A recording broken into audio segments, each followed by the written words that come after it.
Breaking news, Matatus have announced a nationwide demonstration on Monday about bodas who are banning their vehicles. It has been found that wherever a Matatu hits a boda rider, boda riders gang up and ban it. Now, please, if you are new here, please subscribe, give us a like. And here is another reason why you should watch our video to the end. Now, this video, I'm going to give you full details. As a driver on the road, I've been in boda, and also I've worked at a stage with the Matatu people. So I know this industry more because I've been... First of all, this video will not judge any of them. The Matatu, I don't want to go about who is wrong, who is right. But I will try to balance both sides and why there is a problem between the two. Now, number one, bodas first came to the country about 2008-2009. Back in the days, bodas were meant for personal use, not to carry people. But as a small country where the economy is very young, the youths came to realize that they can carry people from point A to point B for some payment. And that's how we came up with the boda. Though first days of bodas, the government left it to replace the common bicycles on a private purpose. But people came to realize that we can earn through this thing, these motorcycles.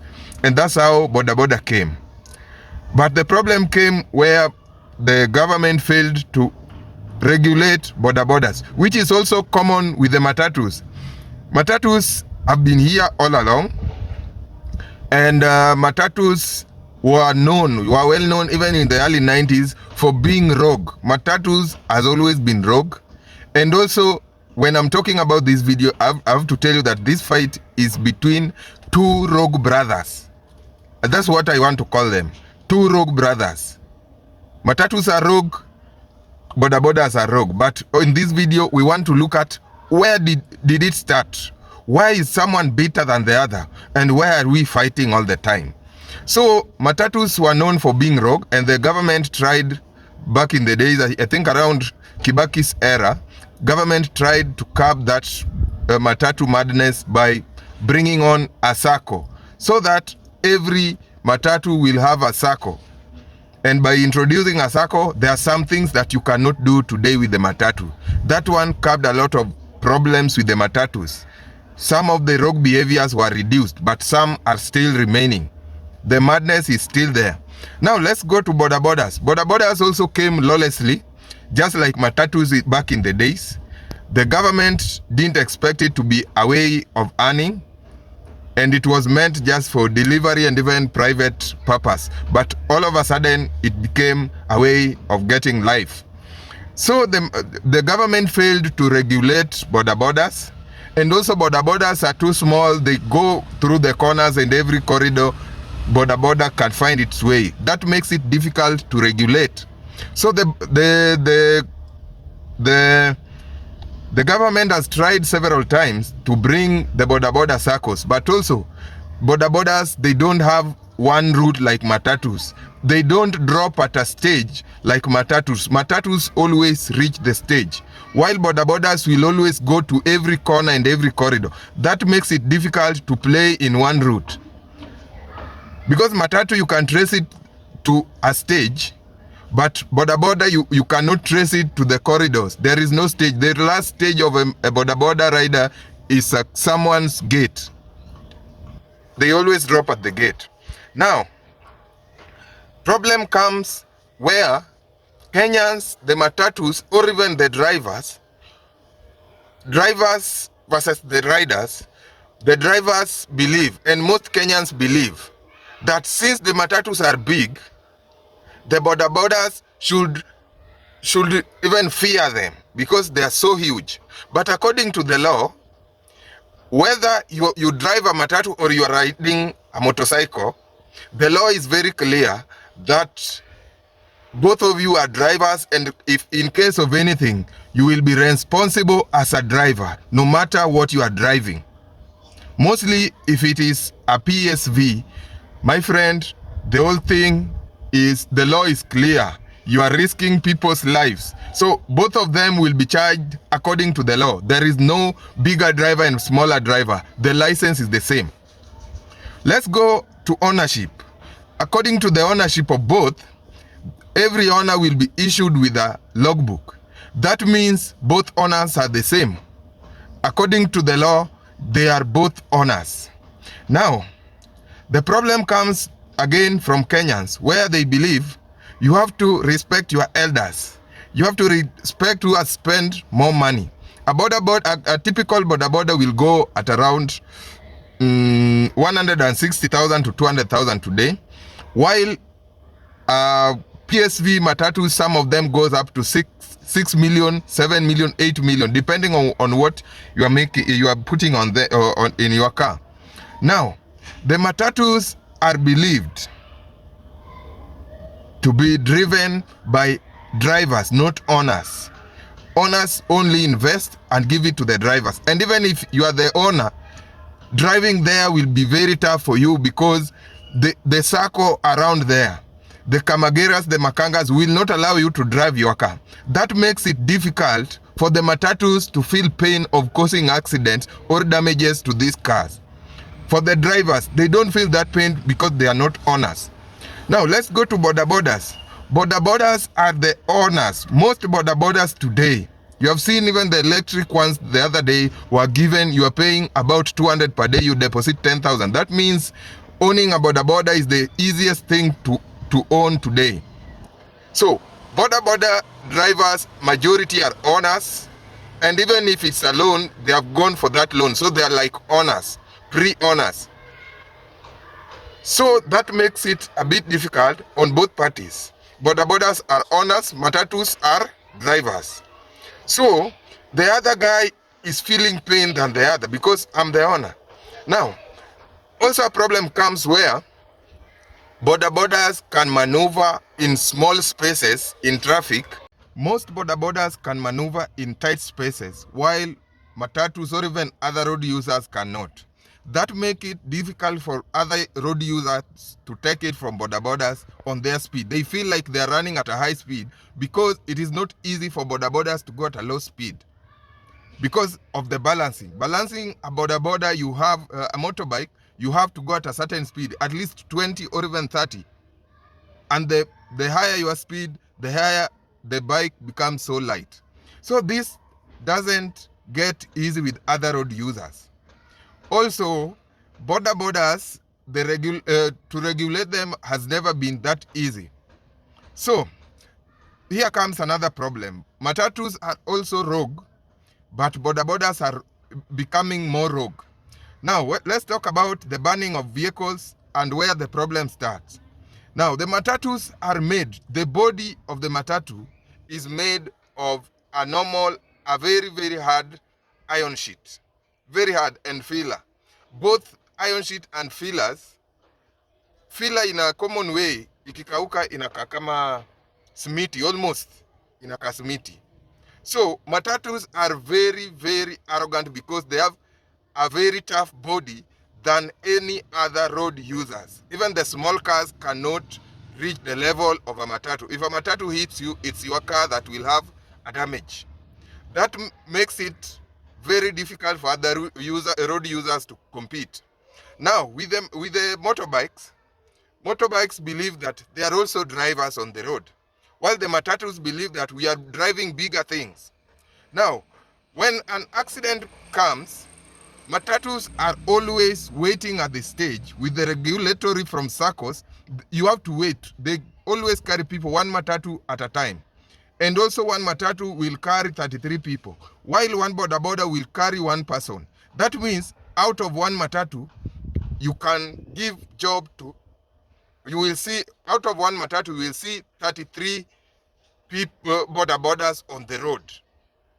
Now, every time that a car, any vehicle will hit a boda or any problem with a boda, that means there is a high chance you will see one Matatu and 33 bodas. That means bodas always outnumber the Matatus. Let's go back to ownership. Since the matatus are not honest, the drivers are not honest, the makangas are not honest, but the boda bodas are honest. It is always common that owners feel more pain. They're like parents. Parents feel more pain than non-parents, than uncles. So boda bodas have more pain than matatus, because matatu, once something happens, the driver will run away and leave that car there, that vehicle there. When the boda bodas realize that the vehicle is there, they will burn it or they will do anything with it, because from there they will always judge you that you have just left the scene because you know what you have done. Once a matatu driver has fled the scene, it is very easy for everyone to judge. Remember, a common matatu has two people, a driver and a makanga, or maybe the passengers. But once an accident happens, the passengers will find their way home. So it is the driver and the makanga. But with the motorbikes, there are almost 33 of them. What happens? Maybe the two police officers will show up to calm the situation, but the numbers of boda bodas, they will be so many that no one can stop them. Also, the pain comes that boda bodas are honest while matatus are not honest. They are drivers. So it is very easy for a matatu to flee the scene of accident because he is not the owner. He feels no pain. So it is very easy for a matatu driver to flee the scene than a boda boda to flee the scene. That's why in most cases you will find a boda boda rider there, either dead or alive or injured. But if a boda boda has to flee the scene, he must find a way to flee the scene with his motorbike. That makes it difficult for them. So in most cases, they will burn the vehicle after the driver is gone. Why? Because it is very easy to judge someone while he is not in court. A court can judge someone according to his behavior. You have not shown up. That means you are wrong. That's why boda bodas in most cases, once the driver fled the scene, they judge you for that. I think I've really tried to explain where the pain comes from. The pain of burning. The pain of burning is that the boda boda rider is the owner. Unaribu kitu yangu. And also the arrogance. Both of them are arrogant, but the matatu driver is can be more aggressive because it is not me. It is not my car. Even if the car goes, I will find another one to drive. While the other guy knows very well that this is my own way of earning. Also about the issue of accidents. Matatu will always face a boda boda straight, head on, knowing very well that nothing can stop them. But let us talk about the risk. The boda boda risk even at any speed. The boda boda is risk even at a 10 speed, 15 or even 20. Why? In case you lose your balance on a boda boda, it is your head on the ground. It is your head against the post. It is your head against anything that is available. But with the matatu, even if it hits you, if it was a small speed of 20 or even 40, nothing will happen to the matatu, but the boda boda rider might even lose his life.